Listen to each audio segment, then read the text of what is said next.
नमस्कार, खबर 3 बजे देख रहे हैं आप और मैं हूं आपके साथ रंजना रावत। बुलेटिन की शुरुआत बड़ी खबर के साथ करेंगे। कोविड पर सभी राज्यों को जारी हो सकती है एडवाइजरी। केंद्र की समीक्षा बैठक के बाद उठाए जा सकते हैं कदम। बड़ी खबर, नए साल के जश्न में सीमित हो सकती है लोगों की संख्या। तो कोविड को लेते नए वेरिएंट को लेते हुए सरकार सतर्क है और मास्क पहनने और सोशल डिस्टेंसिंग पर भी जोर दिया जा सकता है। नए साल के जश्न में सीमित हो सकती है लोगों की संख्या और इसे लेकर कदम भी उठाए जा सकते हैं। आपको बताते चले कि मास्क पहनने और सोशल डिस्टेंसिंग पर दिया जा सकता है जोर और चीन से आने वाले अनिवार्य जांच के निर्देश भी संभव हैं।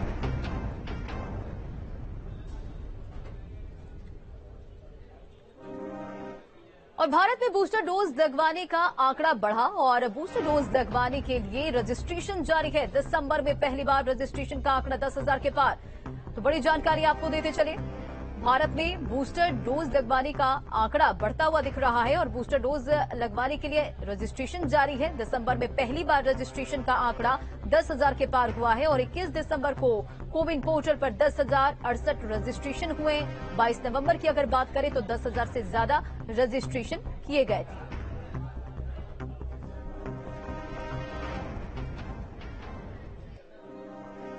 और बढ़ते हुए कोविड के खतरों के बीच सरकार अलर्ट है। मुख्यमंत्री ने उच्च स्तरीय बैठक की और टीम 9 के साथ समीक्षा बैठक में जरूरी दिशा निर्देश दिए हैं। सीएम ने कहा कि भीड़भाड़ वाले सार्वजनिक स्थानों पर फेस मास्क के लिए आमजन को जागरूक करें। मुख्यमंत्री का निर्देश है कि नए वेरिएंट पर नजर रखें और पॉजिटिव केस की जीनोम सीक्वेंसिंग भी कराई जाए। फिलहाल उत्तर प्रदेश में स्थिति सामान्य है और पिछले 24 घंटे की अगर बात करें तो एक भी नया मरीज कोविड का नहीं आया सामने। मुख्यमंत्री का निर्देश है कि कोविड टेस्टिंग और टीके की प्रिकॉशन डोज को भी बढ़ाया जाए। उन्होंने ये भी कहा कि घबराने की नहीं बल्कि सतर्कता और सावधानी बरतने की जरूरत है। सीएम ने आईसीसीसी को एक्टिव करने, एएनएम, आशा बहनों और आंगनबाड़ी कार्यकर्तियों का सहयोग लेने को भी कहा है।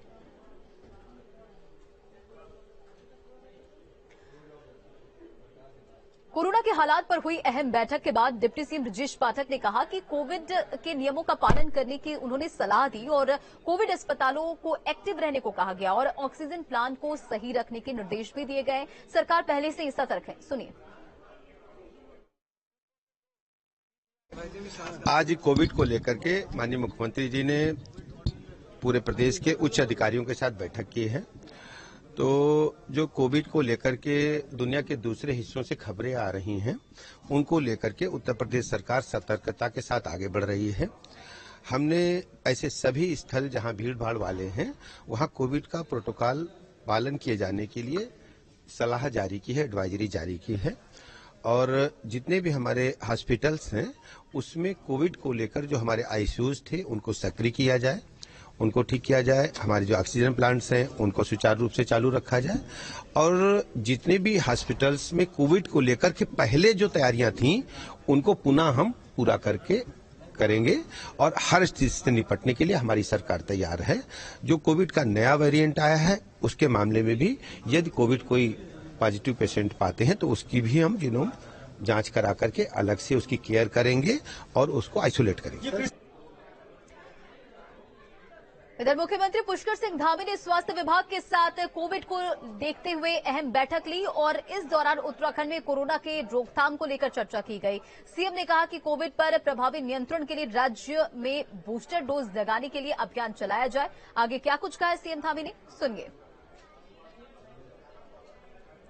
कोविड को लेकर तो भारत सरकार की जो गाइडलाइन आई है, जो जानकारियां आई, हम लोगों ने भी तय किया है कि जो जून में हमारी गाइडलाइन जारी हुई है उसी के आधार पर काम करेंगे और जागरूकता और सतर्कता दोनों पर विशेष ध्यान देते हुए एक तो वैक्सीनेशन हमारे यहाँ लगभग 100% हो चुका है।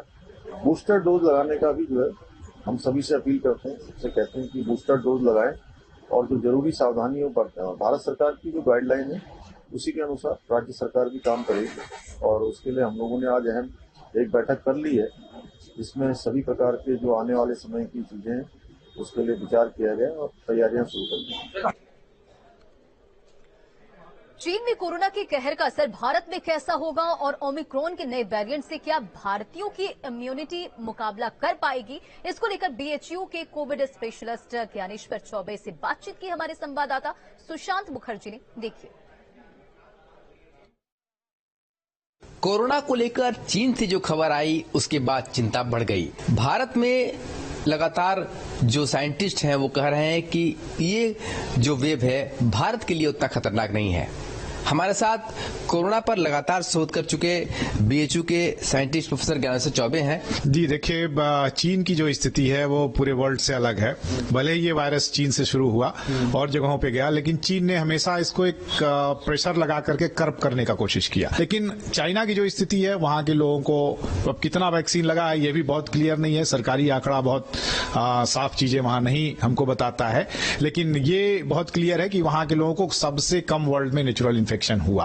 अब ये वायरस अपनी इन्फेक्टिविटी बढ़ा रहा है और एक ऐसी स्थिति आ गई जबकि हम उसको सारे लोगों को घरों में कैद करके भी इसको नहीं रोक पा रहे हैं। इसी वजह से चाइना में जो इन्फॉर्मेशन आ रही है, सरकारी आंकड़ा तो ये भी नहीं बता रहा है, लेकिन जो इन्फॉर्मेशन आ रही लग रहा है कि काफी इन्फेक्शन वहां फैल चुका है। लेकिन अब अगर आप उसके पूरे मैप को देखेंगे या कर्व को देखेंगे तो चाइना ऑलरेडी पीक को पार कर चुका है। 2 दिसंबर को ही वो पीक पार हो चुकी थी। अब वहां इन्फेक्शन धीरे धीरे घट रहा है, लेकिन जुलाई में ही ये जो वेरिएंट है BF.7 ये भारत में रिपोर्ट हो चुका है। अभी तक ऐसी कोई सीवियरिटी नहीं आई है और भारत के लोग, सबसे बड़ी बात, 1, 2, 3 जो बहुत बड़ी वेव्स आई थी, तीनों में बहुत अच्छे से इन्फेक्ट होकर के ठीक हो चुकी हैं। ज्यादातर लोगों को वैक्सीनेशन भी हो चुका है। तो भारत के लिए मुझे नहीं लगता कि ये वायरस और या इस वायरस का कोई भी वेरिएंट अभी प्रेजेंटली कोई नुकसान पहुंचा सकता है। वीडियो जर्नलिस्ट विपिन सिंह के साथ सुशांत मुखर्जी, न्यूज 8 वाराणसी। और चीन में एक बार फिर कोरोना का कहर बढ़ता जा रहा है। कोविड का खौफ कुछ इस कदर हावी है कि लोग खुद को बचाने के लिए घरों में कैद हुए नजर आ रहे हैं, लिहाजा सड़कों पर सन्नाटा पसरा हुआ है। चीन के कई शहर ऐसे हैं जहां कोविड के केसों में बेतहाशा बढ़ोतरी हो रही है और देखिए ये अलग अलग तस्वीरें सामने आई है निकलकर। आलम यह है कि कई शहरों में अस्पतालों में एंटीजन टेस्ट किट की कमी आ गई है। शमशान घाटों पर लंबी कतारें देखने को मिल रही है और इतना ही नहीं, एक्सपर्ट कह रहे हैं कि चीन को 3 लहरों से अलर्ट रहना होगा क्योंकि इस दौरान केस बढ़ सकते हैं।